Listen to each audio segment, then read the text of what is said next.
Hi, welcome back to the channel. I'm James. I'm here to talk about my 2024 reset with Project 50.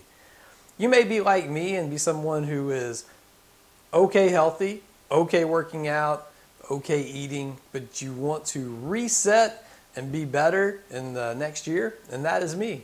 Also in 2024, I hit a milestone. I am going to turn 50, which just blows my mind. I can remember when I thought 50 meant that you couldn't get out of bed, and that you were about to retire and kick the bucket. So now here I am, 50 hopefully is the next 20 or 30, and just really excited about the new year and what 2024 is going to bring, both for me professionally and personally.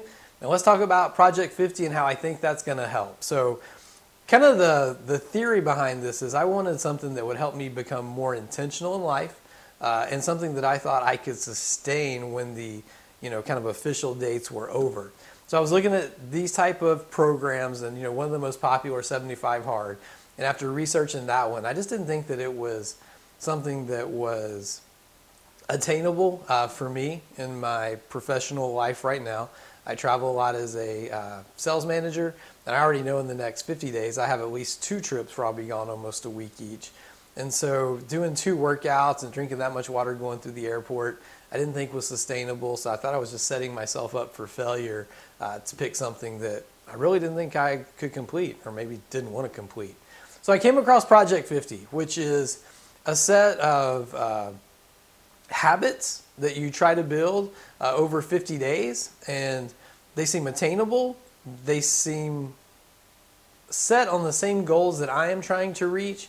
And I think most importantly, it seems like something that I can build into my lifestyle, that when the quote-unquote 50 days are over, that I'm going to be able to keep up most of that. So if you like what you're hearing, like, subscribe. I'm going to try to do weekly vlogs to kind of keep everybody updated on the progress, because I think most people, you hear about a program, but you want to see how it works out for, an average person that has never done something like this before, and that's me. So let's kind of talk about the rules that go along with this. So some I'm going to find very easy, as I may already do them just in my normal workflow or day of life. Some are going to be incredibly difficult that maybe I've never done. But the first one is wake up before 8 a.m.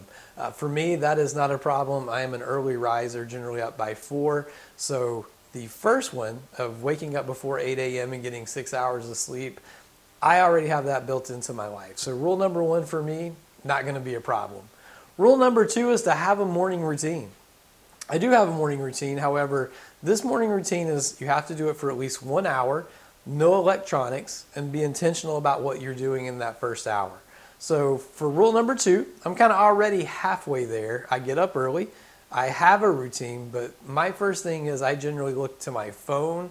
I look at my schedule, I look at emails, I look at social media, and then I generally start watching YouTube for probably more time than I should. So I kind of waste that first hour of really doing nothing. So rule number 2 is have a 1 hour intentional morning routine with no electronics. Rule number 3 is exercise for 1 hour a day. And it doesn't specify what type of exercise, just to exercise for 1 hour a day. I'm kind of halfway there on this one. I go to the gym 2 or 3 times, sometimes 4 or 5 times a week, mostly for an hour.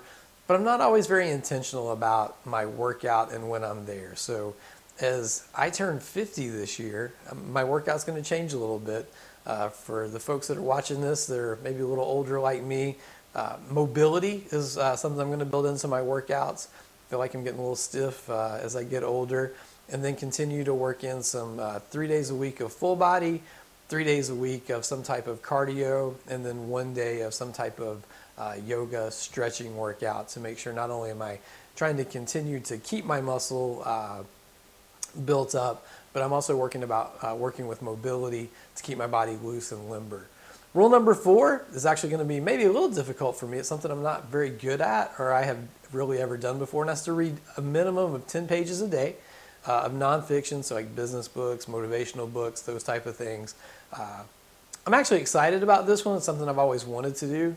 I love to learn, but I'm more of a visual learner, so I've always liked YouTube or magazines and those type of things. So I'm excited to read the 10 pages a day. I already have my first book picked out, Doing Hard Things, which I got at a meeting at work a few weeks ago, so it's perfect timing. So I'm going to read that starting out on the 1st. The next one is rule number 5 is to dedicate 1 hour a day towards a new skill. I'm going to tweak that one just a little bit and use 1 hour a day to refine a skill. I have a small media company where I run social media for folks, and I want to look at increasing my skill base for editing photos, for how to make better things on Facebook and Instagram, and maybe expand that into like Twitter and TikTok so that I can expand my portfolio of what I can offer. Web design would be one of those things, and also get better at editing and doing YouTube videos so that you guys will have a better experience as well. Rule number 6 is follow a healthy diet. And this one will be tough for me. I do travel a lot. So what I'm going to do for the 50 days of my Project 50 is, right now I eat out a lot, both on the road and at home. So I am going to limit that to 1 meal outside of the home per week, which is massively different for me. I figured 1, it's going to be much healthier. 2, I'm probably going to end up saving a lot of money, which is just kind of a nice little bonus. And then when I'm traveling for work, which obviously I have to eat out, I'm going to be very intentional about the things that I do eat when I'm out to be much more healthy, health conscious about those things that I'm getting. And then the last one is rule number 7 is to track your progress daily in a journal. This is not something I've ever done.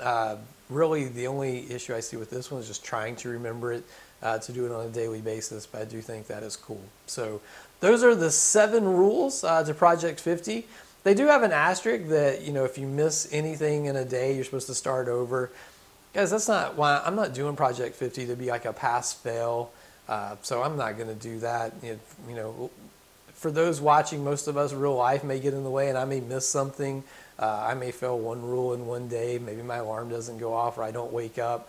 I'm not going to start over. The purpose of 2024 for me is to reset and be much more intentional about all the things I'm doing in life. And I feel like this is a good program to help get me there. You know, and if that's not in the spirit of the program, then you know, that's on me. But I do think it will help, and to have that pass-fail mentality for something where you're trying to get better kind of defeats the purpose in my eyes. So I am looking forward to it. If you liked what you heard today, if you're thinking about wanting to reset your life in 2024, Google Project 50 and you can find the rules out there. And I'm going to do some shorts and a weekly vlog just to keep you updated on my progress. While this isn't truly just about getting in better shape and losing weight, it is definitively part of what I want to do.